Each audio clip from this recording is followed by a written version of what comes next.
Let's create a basic 3-strand visible braid. This braid is also known as a Dutch braid. Begin by positioning your doll head so that it's easy to reach the top of the head. Lower your tripod if needed. Let's use our black Paul Mitchell rat tail comb. Take a horizontal section at the top of the crown. Taking this section will create a small triangular portion of hair located at the top of the panel. Now use 2 fingers to divide this section into 3 equally balanced strands. We're going to be using our fist and our pincher fingers. Take the left strand in your fist and the right strand in your fist. Place your fist close to the base at the top of this section. Use your pincher finger to reach under the center, pinch the strand on the left, and then pull the left under the center. Now you'll use your left pinchers to reach under, pinch the right, and pull that right strand under the center.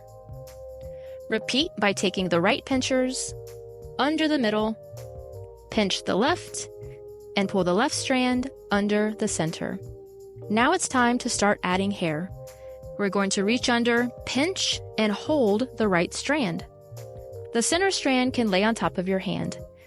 Now we'll take a small sliver of hair and add that to the pinchers in the right strand.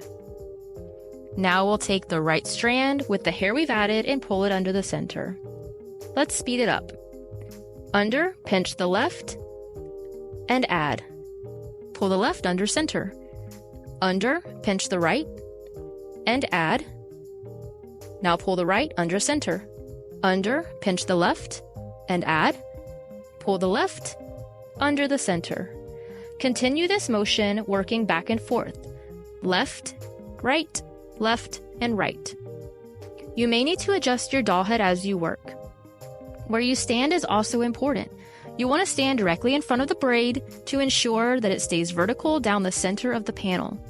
You can also tilt your doll head down, or if this were a live guest, just simply ask them to look down for you so that you can work tighter into that nape area.